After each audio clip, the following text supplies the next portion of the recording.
আরবরা ইচ্ছা করলে একদিনই তুলে দিতে পারে, কিন্তু পারছে না কেন? গজওয়ায়ে ফিকর, চিন্তা যুদ্ধ। দেখেন, ইসলাম এবং মুসলমানদের সামনে সম্মুখ যুদ্ধে কেউ কোনদিন পারে না, পালানো সম্ভব না, পারবে না। কেন, যেই জাতি রক্ত দিতে পারে, জীবন দিতে পারে, সেই জাতির সাথে কেউ জিততে পারে না। কিন্তু তা সত্ত্বেও আজকে হাসছি কেন?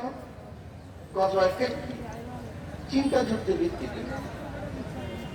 দেখেন, আজকে পত্রিকায় দেখেন রিপোর্ট, ইসরায়েলকে টিকিয়ে রাখছে আরব রাষ্ট্রগুলি। এই আরব রাষ্ট্রগুলির শাসকরা কোথা থেকে এসছে, কিভাবে এসছে? জনগণের ভোটে আসে নাই, ইসলামিক পদ্ধতিতে আসে নাই। আগের থেকে ইসরায়েলের দোসররা তাদেরকে ক্ষমতা বসিয়েছে, তাদের কন্ট্রোল করেছে, মেধা ঘোড়াই করছে। ধর্মীয় যেই চেতনা ছিল সেখানে নস্যাৎ করছে। সেখানে কি করছে? অপসংস্কৃতি চালু করছে, ওদের ইমানকে ধ্বংস করছে।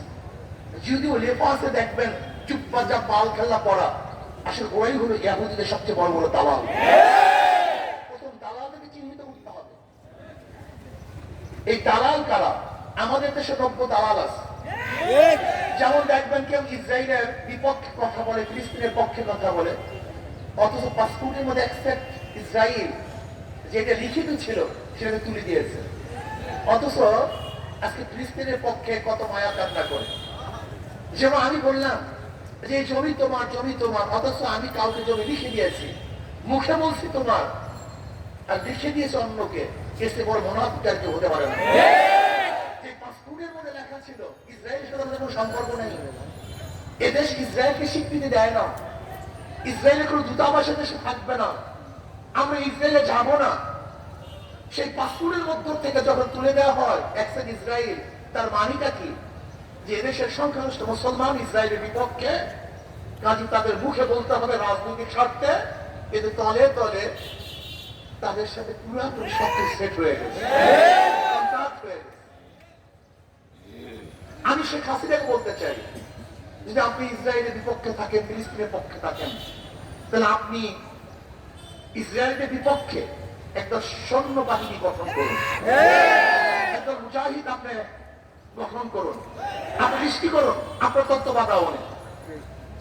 আপনি সৃষ্টি করুন যে বাংলাদেশ থেকে কত যোদ্ধারা ফিলিস্তিনের পক্ষে, ইসরায়েলের বিপক্ষে যুদ্ধ করতে চায়। আপনি সৃষ্টি করুন, দেখবেন ইনশাআল্লাহ বাংলাদেশের হাজারো লক্ষ কোটি জনগণ মানবতাবাদী, শুধু মুসলমান না, যারা মানুষের পক্ষে, মানবতার পক্ষে, তারা ওই হিংস্র জালেম ইসরায়েলের বিপক্ষে অস্ত্র ধারণ করবে, ওদের বিরুদ্ধে লড়াই করবে, যুদ্ধ করবে, ওই দেশ থেকে তাদেরকে উৎখাত করবে ইনশাআল্লাহ। তাহলে মনে করবো আপনি ইসরায়েলের বিপক্ষে, ফিলিস্তিনের পক্ষে। আর আমাদের দাবি থাকবে ইসরায়েলি পণ্য বয়কট নয়, বাংলাদেশে ইসরায়েলের কোনো পণ্য ঢুকতে দেওয়া হবে না, আইন করে নিষেধ করতে হবে। ইসরায়েলের কোনো পণ্য বাংলাদেশে চলতে দেওয়া হবে না, আইন করুন। তাহলে আমি বলবো যে আপনি ইসরায়েলের বিপক্ষে। ঈদের সময়, রমজানের সময় ইসরায়েল বিমান আমাদের বাংলাদেশের এয়ারপোর্টে নামলো কিভাবে? এর জন্য বাংলাদেশের জনগণ চায়, গোটা দুনিয়ার মানবতাবাদী মানুষ চায়। আপনি ইসরায়েলের বিপক্ষে, ইসরায়েলের বিমান আপনার অনুমতি ব্যতীত এই ভূখণ্ডে নামলো কিভাবে? তার মানে হলো এই, তাহলে তাহলে সবকিছু হয়ে গেছে। প্রিয় ভাইয়ের আমার, আজকে বাংলাদেশ থেকে ইসলাম মুসলমান উৎখাত করার ষড়যন্ত্র চলতেছে, আজকে ভূখণ্ডকে বিক্রি করার ষড়যন্ত্র চলতেছে। আজকে বন্ধু বন্ধু বলে যাদেরকে আপন করতে চাই, তারা আমাদের বুকের উপরে বারবার গুলিবিদ্ধ করবে, আমাদের ভূখণ্ড দখল করার ষড়যন্ত্র করবে, এদেশের সাংস্কৃতিক ইসলামকে নষ্ট করার ষড়যন্ত্র করবে, এদেশের মানুষকে গোলাম বানাবার চক্রান্ত করবে।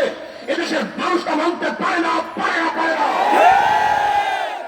শুধু ইসরায়েলের বিরুদ্ধে নয়, ইসরায়েলের দূষকদের বিরুদ্ধে যে ভারত ইসরায়েলের পক্ষে নিয়েছে, ইসরায়েলের পক্ষে কথা বলেছে, ইসরায়েলের পক্ষে তারা দাবি তুলেছে, সেই ভারতকেও বাংলাদেশের মানুষ বয়কট করে তাদের আপন করতে পারে না।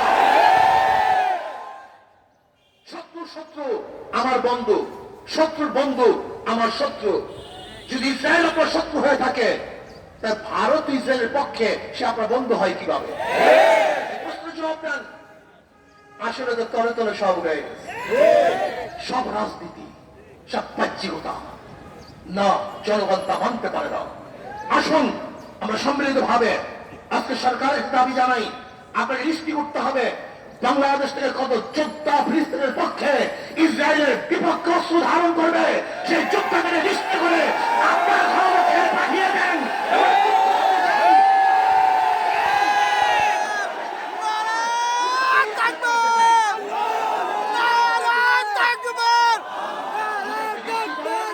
তাহলে আমি মনে করবো আপনি ফিলিস্তিনের পক্ষে, ইসরায়েলের বিপক্ষে।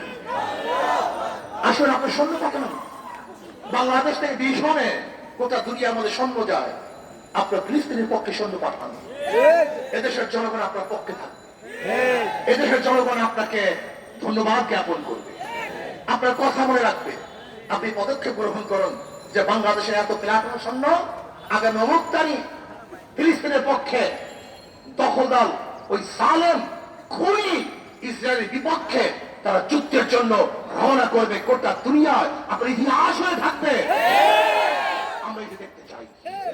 আমাদের বাংলাদেশের যোদ্ধারা, জওয়ানরা, সৈনিকরা তারা সালেমের বিরুদ্ধে মানবতার পক্ষে যুদ্ধ করার জন্য রওনা হয়েছে। আমরা দোয়া করব, আমরা তাদের সাথী হব এবং তাদের যত সহযোগিতার প্রয়োজন আমরা সহযোগিতা করব। বাংলাদেশ সরকারকে আর একটা দাবি জানাতে চাই, আপনি অবৈধ সরকার যদিও, তারপর যেহেতু আছেন, বলতে হয় আপনাকে, আপনি একটা কাজ করুন, ফিলিস্তিনি জনগণের পক্ষে তাদের সাহায্য করার জন্য, নির্যাতিত জনগণকে সাহায্য করার জন্য, আজকে যারা বাচ্চারা ধুকে ধুকে না খেয়ে মরছে, পানি পিপাসায় তারা জীবন দিচ্ছে, রক্তাক্ত অবস্থায় রাস্তায় পড়ে আছে, তাদের পক্ষে আপনি একটা সাহায্য সংস্থা পাঠান, ডাক্তারি টিম পাঠান, সরাসরি তাদেরকে সাহায্য করার জন্য আপনি ব্যবস্থা গ্রহণ করুন। তাহলে মনে করব আপনি ফিলিস্তিনের পক্ষে, ওই মাজলুমদের পক্ষে, জালেমদের বিপক্ষে। আসুন আমরা সম্মিলিত ভাবে ইসরায়েলকে বয়কট করি, তাদের বিরুদ্ধে আমরা যুদ্ধ ঘোষণা করছি। ইসলামী আন্দোলন বাংলাদেশ সরাসরি ইসরায়েলের বিপক্ষে যুদ্ধ ঘোষণা করতে পারছি। যখনই আমাদের প্রয়োজন হবে, সুযোগ হবে, ইসরায়েলের বিপক্ষে যা কিছু আছে সব দিয়ে ঝাঁপিয়ে পড়ে সবাই আগে সবাইকে কবুল করে নেন। ফিলিস্তিনের পক্ষে, ইসরায়েলের বিপক্ষে আগামী শুক্রবার জেলায় জেলায় এবং মহানগরীতে বিক্ষোভ মিছিল করা হবে ইনশাআল্লাহ। আর ফরিদপুরের যে শ্রমিক ভাইরা হত্যা হয়েছে, আজও সেই খুনিদেরকে অ্যারেস্ট করতে সরকার পারে নাই, ব্যর্থ হয়েছে। যদি সরকার টাল বাহানা করে, তাহলে ইনশাআল্লাহ ফরিদপুরে আমরা বিশাল জনসভার ঘোষণা দেব। গোটা দক্ষিণ অঞ্চলের মানুষ একত্রিত হয়ে আমরা এই খুনিদের বিপক্ষে আন্দোলন করব এবং আমাদের সবাইকে মাজলুমের পক্ষে থাকার তৌফিক দান করেন। এবার আমরা সবাই মিছিলে অংশগ্রহণ করি।